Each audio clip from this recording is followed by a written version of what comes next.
അവിടെ ഒരു ഹോളൊക്കെ എടുത്ത് വെറുതെ പൈസ സ്പെൻഡ് ചെയ്ത് കുറെ പേരെ വിളിക്കുന്നു. അയാൾ എന്താ പറയുന്നേ? എനിക്കറിയാം എന്തോ കാര്യമായിട്ട് പറയുന്നു.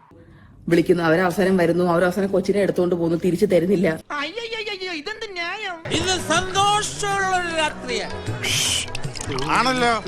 എന്നാ പിന്നെ സന്തോഷം കിടത്താതെ പോവാൻ നോക്കടാ. ഞാൻ ബർത്ത്ഡേ പാർട്ടി വെച്ച് കഴിഞ്ഞാണെങ്കിൽ കുറെ പേര് വിളിക്കേണ്ടി വരും. അങ്ങനെ കുറെ പേര് വന്നു കഴിഞ്ഞാണെങ്കിൽ അവരൊക്കെ എന്റെ കൊച്ചിനെ എടുത്തോണ്ട് പോകും, പിന്നെ അവർ തിരിച്ചു തരില്ല പോലും. മനസ്സിലായി? എന്ത് മനസ്സിലായി? നിനക്ക് വട്ടിന്റെ ആരംഭമായിരിക്കുന്നു എന്ന് മനസ്സിലായി? അല്ല ചേച്ചി, കൊച്ചിനെ തിരിച്ചു തരാതിരിക്കാൻ നിങ്ങൾ എന്താ അവിടെ പാർട്ടിക്ക് കുട്ടികളെ പിടുത്തക്കാരാണ് വിളിക്കുന്നത്? ആരെന്ത് ചോദിച്ചാലും don't speak shut your bloody mouth. മിണ്ടരുത്, അനങ്ങരുത്, അടുക്കരുത്. ഓക്കെ? എന്തൊക്കെയാണ് വിളി പറയുന്നത്? നിന്റെ മകനായിട്ടുള്ള ഓമയുടെ ബർത്ത്ഡേ പാർട്ടി വെച്ച് കഴിഞ്ഞാണെങ്കിൽ എന്തായാലും അവിടേക്ക് ആൾക്കാർ വരും, ഓമയെ കൊഞ്ചിക്കുകയും ചെയ്യും. നിനക്ക് അത് ഇഷ്ടമല്ലെങ്കിൽ നടത്തണ്ട. മാനസികാവസ്ഥക്ക് എന്തോ പ്രശ്നമുണ്ടോ? അത് തന്നെയാ വേറൊരു ഭാഷയിൽ ഞാൻ പറഞ്ഞത്, ഭ്രാന്താണെന്ന്. അവിടെ വന്ന ആൾക്കാർ കുട്ടികൾ എടുത്തുകൊണ്ട് പോകും, പിന്നെ കുഞ്ഞിനെ തരില്ലെന്നൊക്കെയാണ് ഇവള് പറയുന്നത്. അയക്കെന്താ പ്രാന്താണ്? അയ്യോ പൊന്നു മോനെ, പ്രാന്ത് എന്ന് പറഞ്ഞ ഈ സൂക്കേടിനെ കുറച്ച് കാണരുത്. ഇത് അതുക്കും മേലെ. ഈ പറയുന്നതിനോട് എനിക്ക് തീരെ യോജിക്കാൻ പറ്റുന്നില്ല. ഇവള് പറയുന്നത് കേട്ടാത്തൊന്നും കുട്ടികളുടെ ബർത്ത്ഡേ പാർട്ടി വെച്ച് കഴിഞ്ഞാൽ അവിടെ വരുന്നവരൊക്കെ കുട്ടിയെ മാറി മാറി അവരുടെ വീട്ടിലേക്ക് താമസിക്കാൻ കൊണ്ടുപോവുകയാണ്. എനിക്കിതൊക്കെ ഒരു ത്രില്ലായിട്ടാ തോന്നുന്നത്. ജീവിതത്തിൽ എന്തെങ്കിലുമൊക്കെ ഒരു തമാശയൊക്കെ വേണ്ടേ? ഇവന് കുട്ടിയെ ആരും കൂടുതൽ സമയം എടുക്കുന്നത് പോലും ദിയക്ക് ഇഷ്ടമല്ല എന്ന് ദിയ മുമ്പ് ഒരിക്കലും പറഞ്ഞിട്ടുണ്ട്. ഞാൻ ആർക്കും കൊടുക്കൂല. പാല് വേണം, അത് മാത്രം ഞാനിങ്ങനെ ആരുടെയും കൊടുത്താലും ഞാൻ 10 മിനിറ്റ് കഴിയുമ്പോ തന്നു. ഉളുപ്പുണ്ടടാ ചക്കണക്ക്. ഇനി നീ എന്നെ ഇപ്പൊ തല്ലിയെ പോലും ഞാൻ മറന്നിട്ട് മിണ്ടില്ല. തന്നു എന്നൊക്കെ പറയാം. എനിക്ക് അങ്ങനെ 10 മിനിറ്റ് കൂടുതൽ ആരും ഇങ്ങനെ എടുക്കേണ്ട ആ ഒരു ഫീലിംഗ് എനിക്കുണ്ട്. വെറുതെ എന്തിനാ മനുഷ്യന്മാരെ കൊണ്ട് പറയിപ്പിക്കുന്നേ? കാരണം ഞാൻ അത് കഴിയുമ്പോൾ പെട്ടെന്ന് ചോദിച്ചു കളയും, ബേബിയെ തിരിച്ചതാന്ന് പറയും. അതിന് മുന്നേ എല്ലാവർക്കും ഒരു 10 മിനിറ്റ് ബേബിയെ വെക്കണം. പക്ഷെ ബോധമുള്ളമാർക്ക് പ്രാന്താന്ന് പറയുള്ളൂ. പാവം ആ കൃഷ്ണകുമാറിന്റെ വീട്ടിലെ ആൾക്കാർ വരെ സമയം വെച്ച് മത്സരിച്ചാണ് കുട്ടിയെ എടുക്കുന്നത്. എന്തൊരു സിമ്പിൾ ആണ് ഫാമിലി. എന്നാലും സിന്ധുകൃഷ്ണയും കൃഷ്ണകുമാറിന്റെ അവസ്ഥയാണ് ഞാൻ ആലോചിച്ചു പോകുന്നത്. അവരുടെ കുടുംബത്തിൽ ആദ്യമായിട്ട് കിട്ടിയൊരു പേരക്കുട്ടിയാണ്. എന്ത് കാര്യം 10 മിനിറ്റിൽ കൂടുതൽ അവർക്ക് എടുക്കാൻ അനുവാദം ഇല്ലല്ലോ. മുഖസ്തുതി പറയാന്ന് വിചാരിക്കുന്നു. ഇവിടെ പിള്ളേർക്ക് അച്ഛനെ പുല്ല് വിലയാ.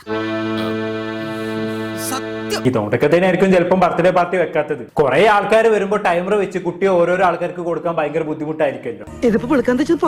അന്ന് എങ്ങനെയാണ് ദിയ ഇന്റർവ്യൂല് സംസാരിച്ചത് അതേപോലെ തന്നെയാണ് ഇപ്പൊ ലേറ്റസ്റ്റ് ആയിട്ടുള്ള വീഡിയോയിലും ദിയ സംസാരിച്ചു വെക്കുന്നത് അല്ലെ. അന്ന് ഇന്റർവ്യൂല് പറഞ്ഞു എന്റെ കുട്ടിയെ 10 മിനിറ്റിലധികം ആരും എടുക്കുന്നത് എനിക്ക് ഇഷ്ടമല്ല. ഇപ്പൊ അതാ പറയുന്നു കുട്ടിയുടെ ബർത്ത്ഡേ പാർട്ടി വെച്ച് കഴിഞ്ഞാണെങ്കിൽ കുട്ടിയെ മറ്റുള്ള ആളുകൾ എടുത്തുകൊണ്ട് പോകും, പിന്നെ അവരാരും തിരിച്ചു തരില്ല. ഞാൻ വിചാരിച്ച പോലെ അല്ലോ.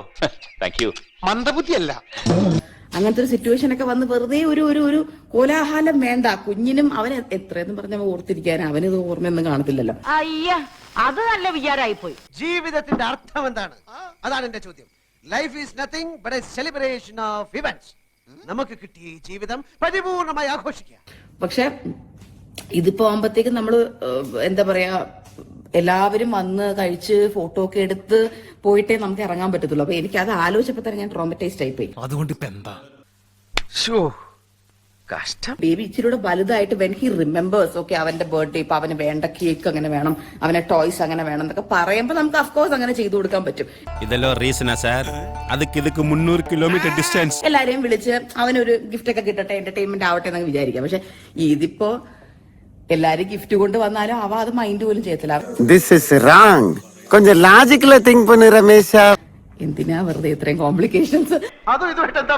ഇവിടെ ബർത്ത്ഡേ പാർട്ടി ഗ്രാൻഡ് ആയി നടത്തണമോ വേണ്ടോ എന്നൊക്കെയുള്ളത് ദിയുടെ ഇഷ്ടം തന്നെ. പക്ഷെ അറ്റ്ലീസ്റ്റ് അതിൽ അശ്വിന്റെ ഫാമിലി അല്ലെങ്കിൽ വേണ്ട, അശ്വിൻ അച്ഛനെയും അമ്മയെങ്കിലും വിളിക്കാമായിരുന്നു.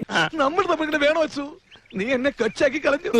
നിർത്തിയില്ലെങ്കിൽ അവർ തലേക്കിറങ്ങും നിരങ്ങട്. പക്ഷെ ഇങ്ങനെ ഒരു സർപ്രൈസ് പാർട്ടി വെച്ചിട്ടുണ്ട് എന്ന് ദിയ നേരത്തെ അറിഞ്ഞതിന്റെ അടിസ്ഥാനത്തിൽ അവരെയും കൂടെ എന്തായാലും വിളിക്കാമായിരുന്നു. കാരണം അവർക്കും ആഗ്രഹം ഉണ്ടാവില്ലേ കൊച്ചുമോന്റെ ബർത്ത്ഡേ പാർട്ടി കാണണമെന്ന്. എന്റെ ദൈവമേ, എന്റെ ഓരോ കഷ്ടകാലം അല്ല എന്ത് പറയാനാ. അപമാനിച്ചേ ഞാൻ പോയിക്കോട്ടെ. തൽക്കാലം ഇത്രയും മതി. ബാക്കി ഇത്രയും ഞാൻ നിന്നെ ഇടയ്ക്കിടയ്ക്ക് വിളിച്ചോളാം.